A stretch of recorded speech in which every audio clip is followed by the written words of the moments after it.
State Director of Americans for Prosperity, Nebraska. For those of you who may not be familiar with Americans for Prosperity, we are a grassroots organization working to remove barriers that stand in the way of people realizing their potential. From the bottom up, we elevate and amplify the voices of Americans who believe in a brighter future and have the courage to speak up. We believe our state and country can be the most successful when we advance a society of mutual benefit, recognizing that people succeed when they are helping others improve their lives. I'd like to welcome everyone to our call tonight and let you know that if you are joining us on the phone, if you have a question that you would like to ask any of the panelists, please push *3 on your phone and you will enter the queue. For those of you who are joining us on Zoom, you can hit the Q&A button at the bottom of your screen and enter your questions there. For those of you who might be watching us live on Facebook, we would encourage you to join us on Zoom if you have a question. Now, to get to the heart of our subject tonight, property taxes is something that has been on the minds of most Nebraskans for several years now. Recently, we've had a lot of discussion about property taxes and our tax structure, but we've seen very little movement.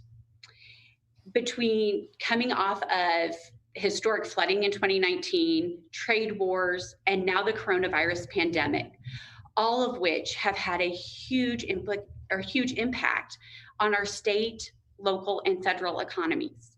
We can't avoid that. While the legislature is preparing to reconvene in July for the last 17 days of session, the one question that I think a lot of Nebraskans are asking is, will we see actual property tax relief, or better yet, some actual tax reform? Well, it seems like a simple question. There are a lot of factors that weigh into this and that must be considered and make the process a little bit more challenging. And with that, tonight, I am thrilled to have Senator Ben Hansen with us and former senator and current member of the Economic Forecasting Board, John Kuehn, joining us via Zoom for our very first Rotunda talk, so that we can discuss the status of revenues in Nebraska and then what the future for tax reform looks like. Thank you guys for joining us. Thank you. Thank you. We're looking forward to getting to as many questions from all of you as possible. So again, on the phone, press *3 to enter the queue. On Zoom, please go to the Q&A button at the bottom of your screen. With that, the legislature is tasked with balancing our state budget. Senator Kuehn, in the 4 years that you were in the legislature, you served on the Appropriations Committee. So you know that it's a very fine line between the revenues that we have and the expenditures that the legislature has. I think it's safe to say that has been a little bit unpredictable lately, with the coronavirus especially. And so now that you're on the Economic Forecasting Board, you're getting to see things from yet another side. Can you kind of shed some light for us on that process of establishing our state revenues?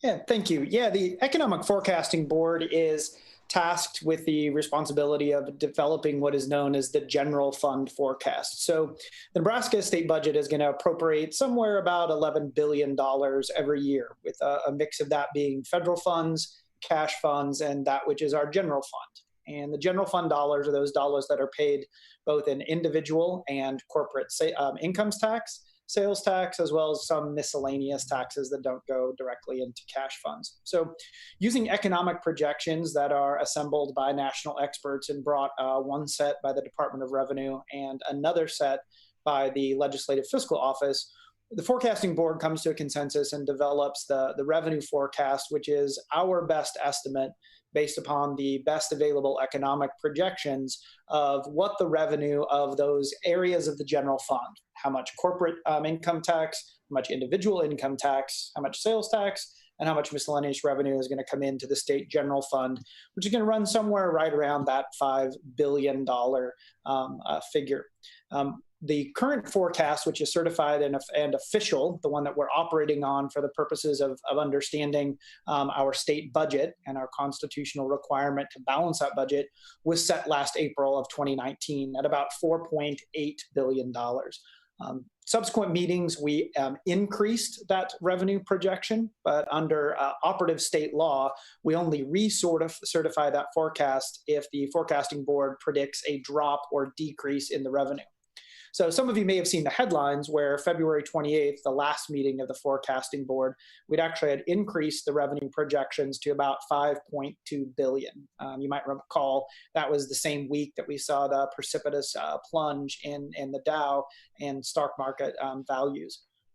However, what we have seen over the last couple of months is that compared to that certified forecast of last April, we're really pretty much right on track.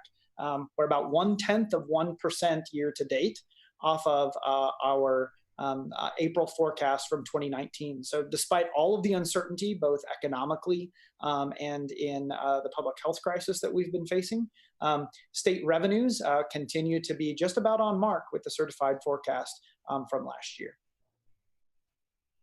So maybe things aren't going to be quite as bad as initially thought. Well, I think we're all waiting for the other shoe to drop here, and I think everyone is really waiting to see these dramatic changes. We have a lot coming up here with the extended tax filing deadline to July 15th, where we have seen drops in the year-to-date revenue over the last 2 months has been an individual income tax. So that's your businesses that file as an individual income tax filer, as well as families who maybe at this point in time have not yet filed their income taxes. So we see that there. But I think it's important for all of the listeners to keep in mind that this isn't a situation that happened by accident. The fact that Nebraska is actually in really, really good shape throughout this pandemic from a revenue perspective is due to good conservative and responsible fiscal leadership. In the good times, coming off of an exceptional growth in revenue over the last year, 5%, which is over our historical average, we were responsible about how we spent money, did not appropriate funds that we did not have, and did not count on future revenues and revenue growth to function and provide the basic services of government. So good conservative leadership has put Nebraska in a really good position to weather through the pandemic up to this point in time. Thank you so much. For those of you who may have just joined us, my name is Jessica Shelburn, State Director of Americans for Prosperity, and I'm joined with Senator Ben Hansen and former Senator John Kuehn, member of the Economic Forecasting Board. For those of you on the phone, please press *3 to enter the queue with your questions. Those of you on Zoom, you can submit your questions by the Q&A box at the bottom of your screen. Senator Hansen, I know that you've worked with several groups, especially this last year, on a tax reform package. Can you just tell us a little bit about your approach to tax reform and what you would like to see? Sure. Yeah, great question. And I think part of the answer lies in your question, right? Comprehensive tax reform, right? I think that's a term that can get thrown around quite a bit. And has been misused a little bit because trying to be a student of history a little bit, I always like to kind of understand where we're at now in the state of Nebraska when it comes to our tax structure, how we've gotten to this place we're at now. And when I look at what we've done since 1990, since TIOSA reform has come out, which is kind of, I think, the last big kind of tax reform approach we've had in the state of Nebraska, it seems like it's like your oil is leaking out of your car and we just kind of keep filling it up full of oil without fixing the problem. And so it seems like we tweak a little thing here, we put a Band-Aid over here, we want to just modify something over here to help kind of fix the problem, but it doesn't really seem like it fixes the problem. And I think it's, we have to say that I think the economics of Nebraska have changed over time, right? I think we have gone to a little bit more of an agricultural-based heavy economy. Now we've moved more into even a service-based economy. We have a little more kind of what they call corporate farming now. So we have less farmers farming more land, paying more of the property taxes, and so I think things have changed over time, but I don't think our tax structure has taken that same approach. Like I said, we tweaked a little bit here and there to maybe help make maybe us as legislators feel better that we've done something, or we've thrown more money in the property tax credit relief fund saying we've done something. And so my personal opinion, when maybe it's my background, maybe it's my being in healthcare, I always like to understand where the problem is coming from and how we can fix the problem instead of just, tweaking the symptoms, right? And so when we talk about comprehensive tax reform, I think that is where, if we want to start playing chess instead of checkers, if we want to start understanding where we're at as the state of Nebraska, where we want to be in the next 10 to 20 years. Do we want to be complete agriculture? Do we want to be corporate business based, or do we want a mixture of both? And I think, in my opinion, I don't think why we can't do both. And we're already starting to see that right now a little bit. We're starting to see the Googles and the Facebooks starting to look at Nebraska now a little bit, because not just because of our location, but I think also because of our work ethic. I think as Nebraskans, they're looking for people who can show up to work, who can do a job, who are reliable. And I think as Nebraska, we're one of the best, if not the best in the state or in the country. And people know that. And so if we want to look forward and look at the future of where we're at as the state of Nebraska when it comes to how we're going to tax, what our economy is going to be like, I think we need to start that now, right? And I think just kind of throwing more money at a problem doesn't really seem to fix the problem. Like sometimes we do with TIOSA, the school formula. And so comprehensive tax reform, such as what North Carolina has done over the last 10 years, what Utah has done over the last few years. There are some states that we don't need to reinvent the wheel, but we can look and see what they've done.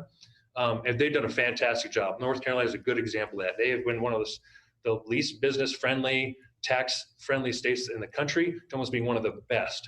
And so it's like, what have they done? What can we do in Nebraska? Because we know we're not the same as North Carolina. We have a different, the economy is different here than North Carolina. So, but what can we do to kind of have that forward thinking that they have done? And so myself personally, that's where, as a legislator, that's what I want to see us go. And so comprehensive tax reform is, I think, the key. Redoing completely how we fund our schools, I think, is a big part of it. That's one of the biggest things you have to look at. I think going from a complicated, complex formula like TIOSA that has been altered over the course of time. And when I think of taxes, I'm going to take up too much time. When we think of taxes, sorry, everyone listening, I think the taxpayer should understand, for the most part, where their money is going. If you ask the average taxpayer about TIOSA, if you ask the average legislator about TIOSA, they wouldn't even know anything about it. I read it twice. I still don't understand all of it. And so I think the more simplistic it is, the better, I think, but also making sure that you're doing what you want to do. And so I think addressing TIOSA is one of the biggest things. Looking to see, like I said, what some other states around us and North Carolina has done, they have really looked at corporate income tax levels and really shifted those quite a bit to be much more business friendly. I think that works better than any kind of incentive program you can have. If you had a choice between an incentive program and decreasing corporate income tax rates, I would go after corporate income tax rates in a second. I mean, it's the most fair, requires the less government intervention. And so it's not you're going after big business, but also little business as well. So that's where I'd like to see us go. And that's my approach and what I'm hoping to accomplish next year and in the years to come. Great to hear. And I know we've spent quite a bit of time talking about taxes and especially the education funding portion of it. In the 15 years that I was a legislative staffer, I can't tell you how many times I even took calls from superintendents who were frustrated because TIOSA is very unpredictable. From year to year, our superintendents, our school administrators who are trying to do their budgets struggle to do their budget because they're waiting to hear from our state legislature what they're going to do with TIOSA. So I definitely agree that TIOSA is something that has to be addressed. And the more simplistic we can make it, the better for everyone. Sure. I think one of the things that I've seen surrounding states in the Midwest do even, and some other successful states, is go to a more per pupil based funding structure. You want to talk about it's simplistic for the most part, but it also seems like it's the most fair. So the money follows the student. I think that is a huge thing. And so I'd like to see us almost go in that direction if we could. There are some things that you have to address in Nebraska that might be different than ESL students or students with disabilities, poverty. I think if you address all it and put it into a good comprehensive package for school reform, but I think that could be huge. And the feedback I have gotten from some superintendents who have to hire people, economists and other kinds of people, they have to hire them to understand TIOSA. Right. They really are appeal to this kind of approach, it seems like. So That's one of the ways I'd kind of like to see us go in the future as well. Great. Helping us tonight is Deborah Williams, our Grassroots Engagement Director here in Nebraska. And she's going to be the individual who is asking the questions that everyone is submitting live. Deborah, I think we're ready for that first question. Wonderful. Well, let's get started off and with a 30,000-foot question that comes from Carol, who is listening on the town hall in Scotia. And her question is, now that we're starting to get a bit more of the feel for the numbers, where revenues stand, can we or should we expect to see revenues decline more in the upcoming months? This is for former Senator Kuehn or Senator Hansen or Jessica, whoever wants to jump in. Well, I think we should throw that to Senator Kuehn, since he has an economic forecasting board meeting coming up in about 3 weeks. I think that's an excellent question. And, economic forecasting is like any other type of forecasting in which we operate on the information that we have available right now. Most of the models, I think, are going to tell us that we should see some changes in economic activity. How that mix is going to be and how that is going to play out is something that we'll hopefully get a little bit more clarity on in the next couple of weeks as we see those models put up and we get a little bit more detail about that. Personally, I do believe that we are going to see a decrease in revenues simply because of the decreased economic activity that we have primarily among many of our small businesses and the trickle-down effect that that's ultimately going to have on many of the taxpayers in Nebraska. So while things like sales tax have held relatively steady because consumer spending has remained fairly steady throughout the pandemic, and even people who are maybe not eating out as much or not participating in other public activities still are shopping from home and buying consumer goods. I do think we are going to see a lag effect in what the true impact of the pandemic and the economic impacts of the shutdown have been. Obviously, when you have small businesses that have had to keep their doors closed, employees maybe have filled the gap with short-term unemployment insurance and been able to continue to pay their bills. But eventually, the long-term impact on the businesses whose doors will be closing and the impact on the incomes of those families, and in particular our rural communities, where that's going to really trickle down and ripple throughout the entire community when you close something like one of maybe a couple of restaurants in town or an important small business or a hardware store. All of those effects are going to be a lag, and we may not see them necessarily in this next forecast in July, but I do believe we'll be seeing them and their impact in the coming couple of quarters. Hey, can I ask a question? Is that okay? For former Senator Kuehn, since he's the expert, do you think one of the positive outliers we've seen when it comes to economic forecasting is Nebraska's unique unemployment rate comparable to other states? Do you think that's kind of a positive outlier that maybe might kind of help limit, receipts down the road, or revenue down the road? Yeah, absolutely. And one of my earlier comments, I think Nebraska's unique and very strong position in terms of its revenues compared to a forecast that we're operating off of a certified forecast that was literally made in April 25th of 2019 before anyone had ever heard of this particular coronavirus. We were just coming off of the historic flooding. We were all uncertain about that when we made the forecast. This is not by accident that we're in this strong point. Our low unemployment rate, even throughout the face of the pandemic, being one of the lowest unemployment states in the country, is a result of all of the fruit that has been born from all those important policy decisions that have been made over the last several years. The pro-economic growth and pro-growth policies that have been a part of the Nebraska policy package, recruitment and retention of business, our strong investment in education and workforce development, all of that is truly coming to bear in this pandemic and has positioned us as a state to be in a really strong position moving forward. Doesn't mean we're not going to have uncertainty and difficulty, but if we're only talking about the money that changes hands, the money that comes out of the taxpayer pocket and the money that is spent by the state, where we're really missing the bigger picture, which Nebraska has done an excellent job with, which was the entire slate of policies, how we approach regulation, how we approach economic recruitment and retention, how we approach a capable and educated workforce. So it's the whole package, and I think we're doing a lot of things right, and we're firing on all cylinders in Nebraska. Well, and I'd just like to point out something that you've continued to drive home so far in this conversation is that the policy, we have to look at the big picture. Taking the piecemeal approach is not the best way. Looking at the big picture and looking down the road is what has allowed us to be in the solid position that we're in right now as a state, and the fact that we're not hurting like other states. Question for Senator Kuehn. Do you think, so the Economic Forecasting Board is having an additional meeting July 23rd, kind of in response to this, correct? That is correct. And then you were scheduled to have a meeting maybe October 25th, I think towards the end of October. Will you still be having that meeting this year?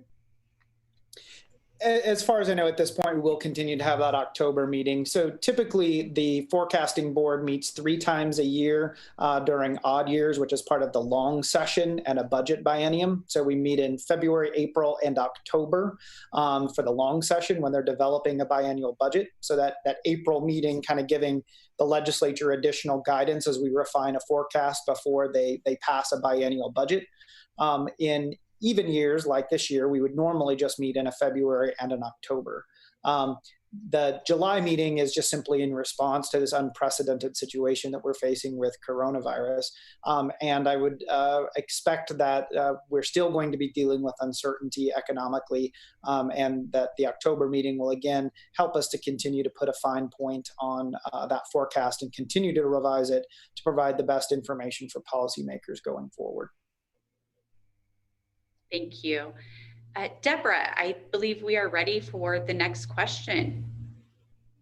Wonderful. And I'll just take this opportunity to mention that we have in an excess of 3,400 people joining us on the line listening to our first Rotunda talk. So we're excited to have each of you and hope you find that this is a valuable experience. For our next question, let's go with Mark Welch from Zoom. Mark asked, 1 year ago, the Platt Institute said that there was $477 million in the Nebraska's Health Cash Fund. How many other Nebraska cash funds are there? And how much money is all of them? And he further asked, how much could our taxes be reduced if these cash funds were reduced? So first of all, how many cash funds are there? How much money is in all of them? And could we use some of those cash funds for tax relief? I think that is a great question for the former member of Appropriations. What do you think, Senator Hansen? Yeah, I understand the healthcare cash fund, but other than that, Jesus, I think it's a great question. That is an excellent question. And what you'll find is during my time in the legislature, the issue of cash funds is one of those topics which it's not very glamorous. We don't like to talk about it a lot, but it really is an important part of the overall revenue picture. So, Mark, if you want to actually dive in and see exactly for yourself the different and plethora of cash funds that are available, on the legislature's website, there's actually, if you go to reports over on the left-hand side and go fiscal, you can actually pick up and pull up an electronic copy of the book of all of the cash funds in the state of Nebraska. And when you say there's $477 million in Nebraska's healthcare cash fund, that's a big chunk. And the healthcare cash fund is a unique kind of setup, which is actually a really good thing that was done with our tobacco settlement money.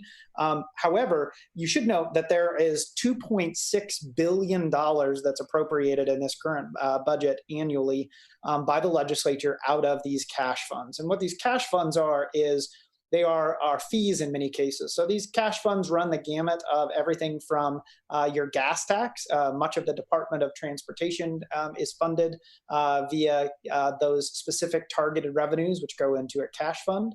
All of the checkoff dollars from the corn, soybean, beef, pork, ethanol checkoffs go into individual cash funds and are appropriated through those cash funds, as well as the licensing fees that Senator Hansen and I pay for our memberships for our various healthcare licenses. All of those fees go into and are intended to fund those individual agencies that those fees are assessed by. One of the frustrating things about the cash fund that I think gets to your question is those cash funds kind of are the piggy bank when general fund revenues drop and we don't want to decrease spending from the general fund.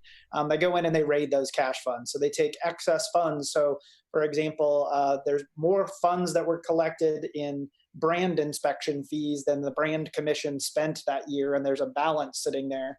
So the Appropriations Committee goes in and wipes out those additional funds which were charged by people having brand inspection or attempts to do so, and then want to use those to fund other things within the general fund. So cash funds are one of those areas. It's not part of the revenue forecast. It's not included when the forecasting board meets. That's only the general fund.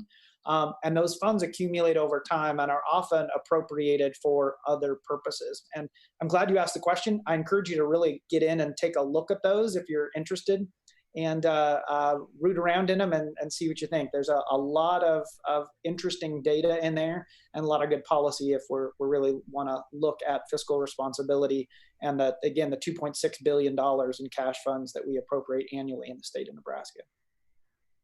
Hey, John, I think you make a good point. And that's sometimes a frustrating thing about legislators is making sure the healthcare cash funds are used appropriately for the right reason. I mean, we don't want to be taking healthcare cash funds and using them for something that's not related to healthcare. Because like we said, some of these healthcare cash funds come from your gas tax, or they come from settlements like tobacco, and they're primarily supposed to be used for the purpose of where they come from. And so you want to be paying a gas tax, and then all of a sudden, the legislature raids it and uses it for something, to do a study on a bridge somewhere or a study, on something else. And so they are important, but I think my opinion of those has always been to make sure that we use them appropriately and not just flippantly use them for something that they're not related to do. So you're right, it is frustrating sometimes as lawmakers to make sure we use them appropriately. Absolutely. Money out of taxpayers' pocket is money out of taxpayers' pocket, regardless of what pot it goes into, whether it's a cash fund or whether it's a general fund. That's exactly right. If we're not using it or if we don't feel like we need it, then that means we should typically then make sure we reduce that tax on the people and not use it for something else. I mean, that's the purpose. And what better way to get our economy going and flourishing again than putting that money back into our taxpayers' pockets so that they have it. Just to remind everyone, for those of you joining on the phone, you can press *3 to enter the queue with your questions. For those of you on Zoom, you can select the Q&A button at the bottom of your screen and submit questions that you have. Deborah, I believe we are ready for the next question that you have. Wonderful. I think this would be a great question for Senator Hansen to start off with.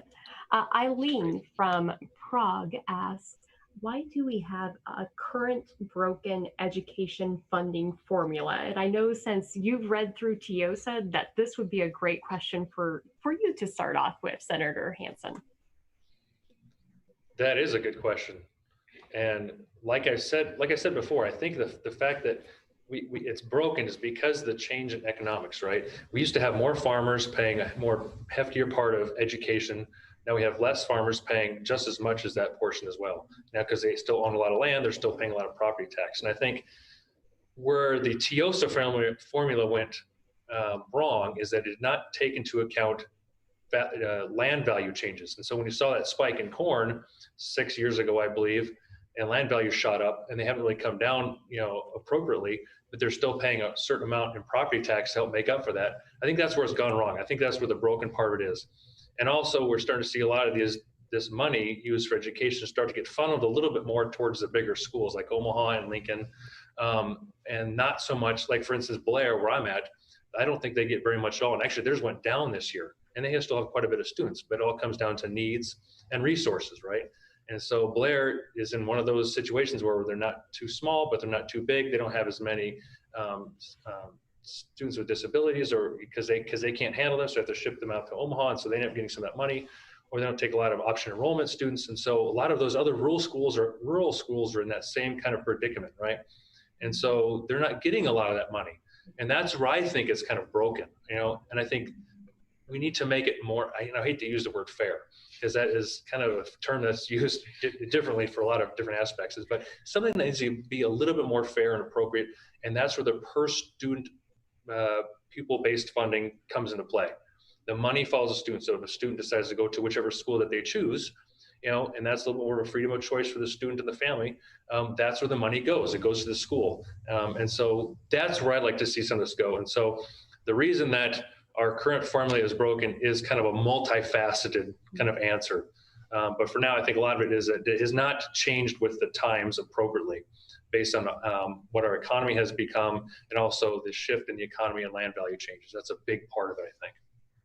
Well, and if I could add on to that, I think part of our problem is, like you said, TIOSA is so complicated that most of our state senators don't understand it. There's maybe a handful of people in the state who actually understand TIOSA. And once you get a formula that is that complicated, it's easy to manipulate it, and it does favor some schools over others. You brought up the per pupil funding. You mentioned earlier that several people that you've spoken to seem to be in favor of that type of an approach, even if you do it weighted for different aspects of education that we need to account for. What about your colleagues in the legislature? What kind of feedback are you getting from them? Because this is a big change to educational funding. And sometimes your colleagues, it's hard to make a huge change like that. Whereas we've dealt with TIOSA for years, nobody likes it, but we just continue to deal with it. So making a change in how we're funding education is going to be a big jump.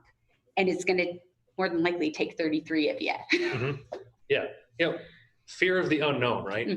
I mean, and so when a lot of senators don't understand something, the human nature is to just hold off on it and not vote for it, right? And so the more they understand about that, the more they understand what our surrounding states are doing, the easier it is for them to kind of comprehend it and also listen to their constituents, right? That's usually, I would assume, where most senators and lawmakers get some of their decision making from. Like for me, I've talked to a lot of, not just in my district, but of superintendents, principals, people involved in the school system about what they think about a weighted per pupil based funding system. And I haven't heard almost any of them yet say, no, we don't like that. We like where we're at now. And they're all, so far, it seems like they're very interested, as long as you do it the appropriate way. Omaha and Lincoln might have a different approach because, again, they're benefiting a little bit more from the current system that we have now, but it can be fair for everybody. Omaha and Lincoln might save a lot of time and money with a simpler solution or a simpler formula where they don't have to hire people. They don't have to sit here and deal with things. It's a lot easier, like you said before, to understand future revenue, like what's going to happen. And so they can plan easier. And so I think the more they understand it, the more our senators will understand it. And the more they understand it, so far the ones that I've talked to are very open to it. I mean, as long as I think it's part of a comprehensive tax package. And I think, but that is like the big chunk of it, right? I think the state of Nebraska is getting the property taxes down. And that is the whole purpose of, I think, reforming taxes in the state of Nebraska. That has to be primary, along with some of these other things. So when with that comes restructuring how we fund our schools. And I think so far, what I've heard from not senators, but everyone else is so far so good. And so at least we know we're on the right track. We just got to keep that conversation started, improve on what we're doing, listen to the people, and then make it better, which is what we're trying to do right now. Well, and I think you hit a key point there is it's going to be important for individuals to reach out to their senators to let them know that they support this concept. They support moving in this direction, to give those senators that courage to take that step into the unknown Sure. with this type of policy. Again, did you have something you wanted to add? Yeah, there's also a whole nother group of policymakers and tax leviers and spenders that are involved outside of the 49 state senators, and that's every member of a local school board. One of the really complicating factors in terms of both the tax policy and just the policy surrounding how we fund schools is that the TIOSA formula, which is incredibly complex and has filled with all kinds of alphabet soup acronyms that nobody really knows, is not only difficult for the 49 state senators who have to modify that law or change it, but also all of the individual school board members who are out there who are setting property tax levies, who are negotiating with their local teachers unions to set salaries and set the budgets for their schools, and trying to then make predictions based on the complicated TIOSA formula, how they're going to meet the individual objectives of that particular district. And so ignoring the role that school board members play, not only in the spending decisions, but also the taxing decisions, I think has been one of the greatest mistakes in getting meaningful reform in terms of not only the tax side of it, but how we fund schools and how we fund education in the state of Nebraska. John, I think John hit on a good point there. And I think that's where we kind of tend to go wrong as a government, right? Is when we make things so complex, the people making decisions can't even understand it. And so then the problem is then the people who need to go, the people who we rely on, who I feel like we should rely on, the people in the state of Nebraska, the citizens, because that's what we want. We like small government. We like people to make the decisions, the local school boards. But who are the local school boards supposed to listen to? The people coming to the school board meetings. And you think people are going to come to school board meetings and say, you know what, that TIOSA formula, I sure wish we could, tweak this to make it beneficial for us. Nobody's going to come to the school board meeting talking about that. And so then school board members are just like, well, we don't really know for sure what to do. We don't know. They don't have any feedback from the citizens. And so it becomes this jarbled mess. And so they're just like, we'll just go with whatever our expert says in our local school district, something like that. And so you make it simpler. It makes it simpler for the school board to understand, and most importantly, it makes it simpler for the taxpayer to know where their money is going. I think that is huge. I think that's kind of where we failed the taxpayer over time in the state of Nebraska. And I think that's where we can make things simpler, not just for us, but also for the citizens to understand. And so I think when we talk about comprehensive tax reform, I think a big portion of it is also the people have to know where their money is going and what they can do to change it. And so any kind of tax reform I would like to see is what kind of component can we put in there to give the people the informed consent to know where their money is going, their property taxes are going up, and where they can go to change it. Again, it's keeping a simple form. I think that is a huge part of any kind of tax reform bill that should be coming. Helps with accountability. Big time, yes. Again, this is Americans for Prosperity Nebraska with Senator Ben Hansen and Senator John Kuehn, former Senator John Kuehn, discussing state revenues and potential tax reform in the future. For those of you on the phone, please press *3 to enter the queue with your questions. For those of you joining us via Zoom, you can submit questions by the Q&A box at the bottom of your screen. Deborah, I think we're ready for our next question. Absolutely. And I just want to take this opportunity to point out we are on the line with almost 4,000 people from across the state for our first Rotunda Talk. So thank you again to everybody that's joined us this evening. So this next question comes from Jim in Omaha. And Jim asks, how much will getting the Medicaid setup completed change the finances? And what does that situation look like in general? So Medicaid expansion and the cost thereof.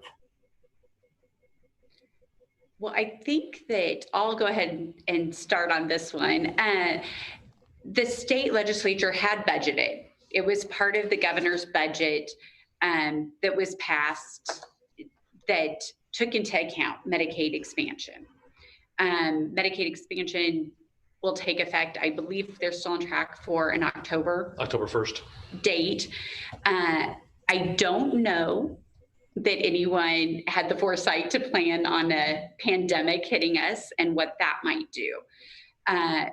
Senator Hansen and maybe even Senator Kuehn, you might have a little bit of information about how that might change numbers. I'm sure that will probably be part of the discussion when you guys reconvene the end of July. Yes. I'm sure that will be part of the package that is discussed, but I don't know that there's any way we can really tell what the numbers would be and the impact that that could potentially have on tax reform. Because like former Senator Kuehn said earlier, there's still a lot of uncertainties. We still don't have all the numbers coming in that we need, and we'll be using to plan ahead. Feel free to. Yeah, I think you talked a little bit about it, and then I'll mention just a couple of things. I'll rely on John to talk a little more about the specifics financially about what's going to do to the state of Nebraska. But I know we expected around 90,000 people to enroll in Medicaid expansion. We were kind of working on 1115 waiver and how we can kind of make that a little bit more, incorporate a little more kind of personal responsibility into Medicaid expansion, which I think is a good thing. We're expecting somewhere around 90,000 to apply. I think that number is probably going to change. I think some of the information we've seen coming out about unemployment, like how good we have done in the state of Nebraska, is a little bit of a relief when it comes to the increase in number. But boy, I can't say specifically. But again, when you're talking about uncertainty, there does lie some uncertainty about how many now are going to apply. Could it be 100? Could it be 120? Could it be 130? We don't know. It could be 90 still. It could be less, which would be great. But I think we have to prepare and have that mindset when we start talking about appropriations. We start about appropriating taxpayer money. Spending wisely, being fiscally conservative and responsible about our money and the taxpayer money, and then what this is going to do in the future. So, John, you might have more information about more of the specifics. Yeah, I think one of the things we have to keep in mind about both the expanded Medicaid eligibility as well as traditional Medicaid is that Nebraska's low unemployment rate can be a double-edged sword when it comes to our budget for Medicaid. And it was an issue in my first session on the Appropriations Committee that we had to deal with. And that's something that is part of the Medicaid reimbursement formula from the federal government, which is referred to as the FMAP, which is basically the federal government and the Center for Medicaid and Medicare Services looks at a state's economic standing and it says, well, this is your share of what you need to cover of the Medicaid tab. And the better a state is doing economically and financially, the more they're expected to pick up in terms of that percentage of the Medicaid share, that FMAP. And what we saw in Nebraska coming out of the 2008 and 2009 recession, the Great Recession, as well, other states and other economies were really hit hard by the Great Recession. Remember, that's when we had $7 corn in the state of Nebraska, and Nebraska was trucking along, doing great economically. And so while other states were getting a greater part of their Medicaid budget reimbursed at a higher percentage by the federal government, Nebraska was actually paying the maximum legal allowable part out of our state coffers. So one of the big uncertainties with all of these federal entitlement programs going forward, especially those that have a state cost share, is if Nebraska weathers through this pandemic through good economic and public policy decisions in robust shape, then we will be expected by the federal government to pick up a greater percentage of those costs for our Medicaid population. And so all of these federal programs that have a federal match come with a lot of strings, and whether that's the newly expanded population or even the traditional population, and Nebraska provides benefits that many other states don't provide in terms of our Medicaid benefits. We're very generous to our people in need when it comes to Medicaid services and Medicaid benefits. So that I think is probably the bigger risk going forward when you're looking at a multi-billion-dollar state expenditure. A 1 or 2% change in that FMAP has a several $100 million implication on our state budget. Well, and correct me if I'm wrong, Senator Kuehn, but Medicaid and aid to individuals, Medicare, that was already like the #1 expenditure in the state budget, correct? Yeah, Medicaid is the top expenditure, followed by TIOSA. So the two big things that we've talked about tonight are #1 and #2, and when doing so, they make up the vast majority already of our state general fund budget. So we have to keep those in mind, and the risks that even small changes pose to the overall integrity of the state budget. Thank you. So Senator Hansen, we're roughly 17 or 13 days away from coming back, 20 days away, I guess, from coming back into session. Do you think that we will see meaningful tax reform? It's that, that is like the $64,000 question, right? Yeah, I mean, it's like, there are so many. I talk about multifaceted. There's so many variables to how this last kind of 3-4 weeks can go. A lot of it comes down to, some of the emotion of the legislators and the senators about how much they want to share, and how much that might get in the way of actually having meaningful discussion about where the speaker is at and kind of what he wants to see happen. Will we see meaningful tax reform or property tax change? That's a difficult question to say. That really is difficult, because I think in some ways it's also going to be tied a little bit to the tax incentive program that we have coming in, which then is tied into what UNMC might want to do with some other things. And so a lot of things are tied in with other things. And I think it's almost like dominoes. If one of them falls, I think some of the other ones might fall as well. I'm hopeful, because that is my number one goal in the legislators, to make sure we have responsible property tax reform and property tax relief. That's what I ran on. That's my number one thing. And so I want to see that happen more than I want to see tax incentives. If we cannot give the people meaningful property tax reform or relief, it's hard for me to then say, well, we should give bigger businesses money then as well. And so I think they're all intertwined right now. So hard to say. I hate to say yes or no, because I'm on, a lot of people are watching right now. And so I'm going to say, yes, we got it. I have no idea. And so all I can tell is people where I stand and where I want to go with this. Given that there's so many uncertainties, will the comprehensive tax reform that we talked about earlier, will that be a main priority for you in 2021 when we reconvene? Yes. Definitely. We already put a lot of things in place to start the conversation now. So next year, if we don't see a whole lot happening this year, I want that to be the conversation. And I have no problem leading it. I have no problem working with anybody who wants to join me, and we can all lead it together. And so it's a matter of getting as many people on board, listening to the people who we're representing, listening to the people who are behind the scenes and the experts, and then putting something, all the stuff we've talked about today right now, along with other things, putting that all together in a nice, healthy package like other states have done. This is not reinventing the wheel. This is not impossible to do. It's just sometimes when we think of government changing, we think it has to be complicated, because that's what we're used to. It seems like the state of Nebraska when it comes to taxes, but it doesn't have to be complicated. It can be simple. It can work for everybody. And I think that's the goal. And I think because we haven't seen a whole lot of meaningful change or tax reform in the past, I think it's because a lot of senators, especially since we've had term limits, right, a lot of senators maybe have pet projects they want to get done. They have all these other, and they don't want to take the time to understand TIOSA. Right. They don't want to take the time to work with other people and put together a robust tax reform package.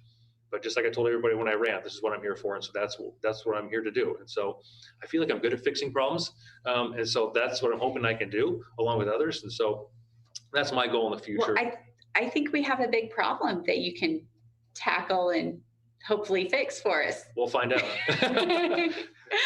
Hope so. And former Senator Kuehn, now that you're on the outside looking in, if you will, for those last 17 days of session, and you will, whether you want to admit or not, play a pivotal role because of the Economic Forecasting Board and the information that you guys will be relaying to the legislature. What advice do you have for your former colleagues as they tackle those last 17 days of session, and then looking forward into 2021, given all the uncertainty that our economy has faced in the last few years? I think the piece of advice that I would pass on to the lawmakers when they reconvene and the state senators, as well as everyone who's listening on the line, is in the face of so much uncertainty, this is where fundamentals matter. So there's going to be people who want to come in for these last 17 days. They're going to try to do some trick plays. They're going to want to do a Hail Mary. They're going to want to put together something that's going to be grand and a grand bargain and make their legacy. This is the time where it's all about the blocking and tackling. It's about doing the fundamentals. There still is a budget yet to be passed. That budget is going to have implications that extend well beyond the next 17 days and are going to set the stage for what is going to be a whole nother session next year and for tax reform. So make sure that you're operating on the fundamental level. You're going back to those core principles of good, transparent governance. You're responsible for taxpayer money, even the pennies and the individual dollars, not just the billions that flow in. And that's really going to be the important part, I think, for the next 17 days. And then as Senator Hansen's already identified, there's people getting together and saying, we're going to go and we're going to put together that coalition, and we're going to look at something comprehensive from the ground up for the next session. And I think that is really a strong perspective to look at. But while we're doing all the glamorous stuff, don't forget the fundamentals and don't forget the basics. I love how you tied that back to football, since we're all here in Nebraska and we're desperately missing our Husker football. So on that note, I would like to thank everyone who joined us tonight on our call, on Zoom, and on Facebook Live. And I would like to extend a special thank you to Senator Hansen for joining us in the Omaha office, and then for former Senator Kuehn joining us live via Zoom. Really appreciate all the input that you guys gave us tonight. I think that you provided some great insight into some of the issues that we have and how we can potentially move forward in meaningful ways for Nebraskans, keeping Nebraskans at the forefront. Again, this is Jessica Shelburn, State Director of Americans for Prosperity. Thank you so much for joining us, and have a safe and happy 4th of July.